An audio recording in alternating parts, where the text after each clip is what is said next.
இயேசு கிறிஸ்துவின் நாமத்தில் அன்பின் வாழ்த்துக்கள். இந்த நாளில் ஆண்டவர் உங்களுக்கு தருகிற வார்த்தை சங்கீதம் 122:7. உன் அலங்கத்திற்குள்ளே சமாதானமும் உன் அரண்மனைகளுக்குள்ளே சுகமும் இருப்பதாக. பிரியமானவர்களே, இந்த காலை வேளையில உங்களோடு கூட ஆண்டவர் இந்த வசனத்தின் மூலமாக பேச போகிறார். ஏன் சில குடும்பங்களில் சமாதானம் நிலைத்திருக்கிறதுன்னு தெரியுமா? தேவனை தேடுகிற குடும்பங்களில் நிச்சயமாக சமாதானம் இருக்கும். குடும்ப ஜெபம் எந்த வீடுகளில் செய்கிறார்களோ அந்த வீடுகளில் நிச்சயமாக சமாதானமும் சுகமும் கர்த்தர் தருவார்.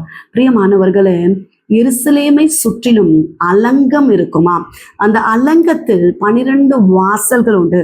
ஒவ்வொரு வாசல்களிலும் காவல் காப்பதற்காக காவலாளர்களை நியமித்திருப்பார்களாம்.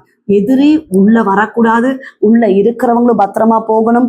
ஒவ்வொரு வாசலையும் இரவும் பகலும் ஜாமம் காத்து காக்கிற காவலாளர்கள் எப்பொழுதும் விழிப்புடனும் ஆக்டிவா அவங்க இருக்கணும். ஏன்னா வேற எதிரி உள்ள நுழைந்து பட்டணத்தை கொள்ளையிடக்கூடாது என்பதற்காக அவர்கள் இரவும் பகலும் விழிப்புடன் காத்திருக்கிறது போல, பிரியமானவர்களே, நம்முடைய குடும்பத்துல சமாதான குலைச்சல்கள், சில பலவீனங்கள், சில நெருக்கங்கள், குடும்பங்களை உடைக்கிற ஒரு சூழ்நிலை உருவாகாமல் இருக்கணும்னா நம்ம குடும்பம் ஜெபத்தினால கட்டப்படணும். நம்முடைய குடும்பம் ஜெபத்தினால பாதுகாக்கப்படணும்.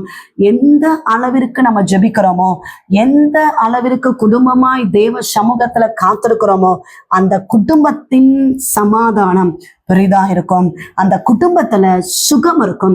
பிரியமானவர்களே, உங்களுக்காக, உங்க குடும்பங்களுக்காக வாரத்தில் ஒரு நேரமாவது, ஒரு தடவையாவது நீங்கள் உபவாசம் இருந்து ஜெபிக்கிறது நல்லது. நீங்கள் உங்க குடும்பங்களுக்காக ஜெபிக்கும் போது, உங்க கணவருக்காக, பிள்ளைகளுக்காக, உங்க குடும்பங்கள் இருக்கிற எல்லா நபர்களுக்காக நீங்க போராடணும், நீங்க ஜெபிக்கணும். நீங்கள் ஜெபித்தால் உங்க வீடு பாதுகாக்கப்படும், அலங்கம் பாதுகாக்கப்படும், எதிரி உள்ளே நுழைய முடியாது. ஏசப்பாவுடைய வார்த்தை கேட்டுக்கொண்டிருக்கிறீங்க. அலங்கத்துக்குள்ள சமாதானம், அரண்மனைக்குள்ள சுகத்தை கத்த தருவார். ஜெபிப்போம். எங்களை நேசிக்கிறீங்க நல்ல தகப்பனே, இந்த கால வேலைக்காக நன்றி செலுத்துக்கிறோம். கத்த தந்த நல்ல வார்த்தைக்காக நன்றி அப்பா. பரம தெய்வ பிள்ளைகளை ஆசீர்வதிங்க. இந்த கால வேலையில ஆசீர்வதித்து ஜெபிக்கிறோம். சமாதானத்தையும் சுகத்தை கட்டளையிடுகிறோம்ப்பா.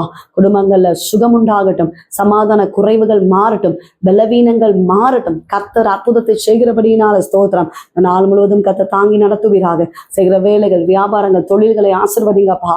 உடைக்கப்பட்ட குடும்பங்கள், பிரிந்திருக்கிற குடும்பங்கள் இயேசுவின் நாமத்தினால ஒன்று சேரும்படியாக ஜெபிக்கிறோம். கடன் பாரத்தோடு இருக்கிற குடும்பங்களுக்காக ஜெபிக்கிறோம். எல்லா கடன் பாருங்க, நெருக்கங்களை மாற்றுங்கப்பா, தேவைகளை சந்திங்கப்பா. திருமணம் ஆக வேண்டிய பிள்ளைகளை ஆசீர்வதிங்கப்பா. கர்ப்பத்தின் கண்ணிக்காக காத்திருக்கிற பிள்ளைகளை ஆசீர்வதிங்கப்பா. கர்ப்பிணிகளை ஆசீர்வதிங்கப்பா. கர்த்தாவே, நீர் ஆசீர்வதிக்கிறபடினால ஸ்தோத்திரம். இந்த நாள் முழுவதும் கர்த்தர் தாங்கி நடத்துவீராக. செய்கிற ஒவ்வொரு காரியங்களையும் கர்த்தர் ஆசீர்வதிக்கிறபடினால ஸ்தோத்திரம். ஜாபுக்காக ட்ரை பண்ணிட்டு இருக்காங்கப்பா, நல்ல வேலை வாய்ப்புகளை கொடுங்கப்பா. ஏசப்பா, ஆசீர்வதிங்கப்பா. படிக்கிற பிள்ளைகளை கர்த்தர் ஆசீர்வதிக்கிறபடினால ஸ்தோத்திரம். இந்த நாள் முழுவதும் கர்த்தர் தாங்கி நடத்துவீராக. இயேசு கிறிஸ்துவின் நாமத்தில் ஜெபிக்கிறோம் எங்கள் ஜீவனுள்ள நல்ல தகப்பனே, ஆமென். பிரியமானவர்களே, கர்த்தர் உங்களோடு பேசியிருக்கிறார். ஏசப்பா உங்களோடு கூட இருக்கிறார். சமாதானத்தையும் சுகத்தையும் தருவார். உங்களுக்காக, உங்களுடைய ஜெப விண்ணப்பங்களுக்காக நாங்கள் ஜெபிக்கிறோம். நீங்களும் எங்களுக்காக, எங்களுடைய ஊழியங்களுக்காக ஜெபித்துக் கொள்ளுங்கள். God bless you.